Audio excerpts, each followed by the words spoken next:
श्रद्धा का आपने ज़िक्र किया, तो जो आरोपी था इस केस में अ, उसकी कोई क्रिमिनल हिस्ट्री नहीं थी, मतलब कोई मुकदमा नहीं दर्ज था।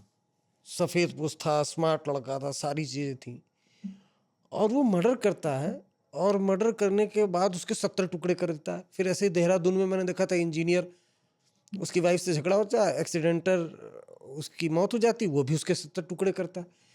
तो ये जो फर्स्ट टाइमर होते हैं इतनी मतलब, और जैसे आदतन जो अपराधी होता है वो तो गोली मारता है ठह ठह, फिर भागता, सीसीटीवी में कैद हो जाता है, फिर जेल भी चला, उसका चला जेल चले जाएंगे, वहां से भी चला लेंगे बस।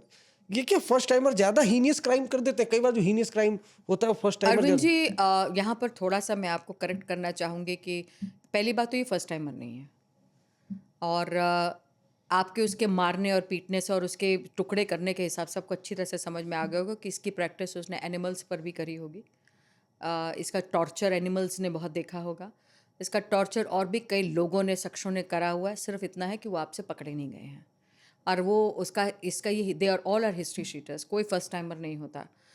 इनके पास पूरा तरीका सा होता है, कई बारी शुरुआती थोड़ा-थोड़ा करते हैं, किसी जगह पे वो सक्सेसफुल हो पाते हैं, फिर नहीं होते हैं, फिर दूसरी वाली में सक्सेसफुल नहीं हो पाते, फिर ऐसे करके धीरे-धीरे करके ये सक्सेसफुल होना शुरू कर देते हैं। एक टाइम ऐसा होता है कि बिल्कुल क्लीनली सक्सेसफुल हो जाते हैं और आपको उनके काट के करने के पते से आपको ऐसा लगेगा कि कमाल का स्नेह, किस अस्त्रा से, कौन से करना है, कितना खून निकलेगा, कहाँ से उसको सक्शन करना है, कहाँ से एसिड करना है, कहाँ से बाकी जो थोड़ा बहुत कसर रह जाती है वो तो क्राइम पेट्रोल वगैरह चीज़ें आपको बताकर, चीज़ें बताकर आजकल के टाइम पर सारा बता देते हैं कि कौन सा फॉरेंसिक एविडेंस को हटा देना है, कौन सा क्या है, वो सब चीज़ें उन लोगों को और पता चल जाती है। पर ये जो हिम्मत मारने की, काटने की, करने की, ये आपके बॉडीली हार्म, जो आप जब साइकोपैथ हैं, तो आपको बॉडीली, आपका दिमाग का वो हिस्सा आपको वो कह ही नहीं रहा कि आप एक इंसान को मार रहे हो, क्योंकि वो ऐसी कई चीज़ें कर चुके हैं।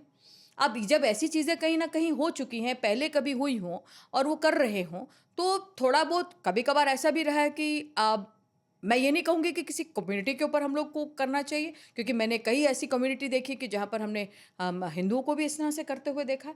हम लोग अगर मुसलमानों में कहें तो वहाँ पर भी कहीं न कहीं ऐसा हुआ है, क्योंकि बकरीद वगैरह रहती है तो थोड़ा बहुत बच्चों को थोड़ा बहुत पता होता है कि कैसे वो सिस्टम चलता है। पर वो उनका उनका काम है, तो क्या हमारी जो कम्युनिटी के भाई-बहन हैं वो सारे क्या क्रिमिनल्स बन गए हैं? ऐसा नहीं है। पर क्या होता है कि कई लोग इस चीज़ को ना बहुत और दिमाग खराब हो, तो वो उसका जो प्रैक्टिस जो है ना, कहीं न कहीं वो प्रैक्टिस आप देख रहे हैं कि तो वो प्रैक्टिस जो है वो आगे की तरफ निकलती रहती है।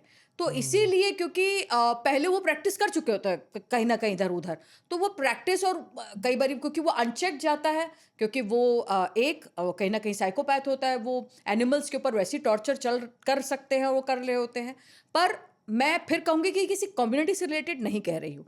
ये कई बच्चों को, कई लोगों को खुद थोड़ा-सा पता होता है कि वो कर सकते हैं, वो कर लेते हैं और चीज़ें होती जाती हैं और वो अनचेक्ड चला जाता है। क्योंकि कहीं न कहीं रिलीजियस सिस्टम की वजह से और कहीं न कहीं वैसे ही अपने आप में वो वहाँ पर, क्योंकि दे कैन इसलिए कर लेते हैं। आप जब आगे के सिस्टम में हम इन चीज़ों को देखते हैं, तो जब जिसको अपने में रिमोर्स ही नहीं है, जिसको दर्द ही नहीं है, जिससे फ़ील ही नहीं हो रहा खून निकल रहा, खून को इतने आसानी से देख रहा है, लाइफ को निकलते हुए देख रहा है, मरते हुए देख रहा है, तो मैं यही बात को समझाना चाह रही हूँ कि ये जो साइकोलॉजी है इन लोगों की, उन लोगों को कोई फ़र्क नहीं पड़ता कि उन्होंने क्या देखा, क्या नहीं किया।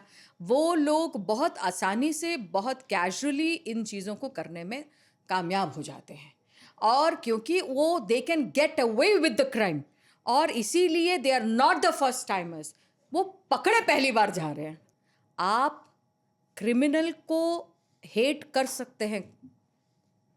लोग कहते हैं कि क्रिमिनल और क्राइम, क्राइम को हेट कीजिए, क्रिमिनल को नहीं। मैं यहाँ कहूँगी कि क्रिमिनल्स को समझना बहुत ज़रूरी है।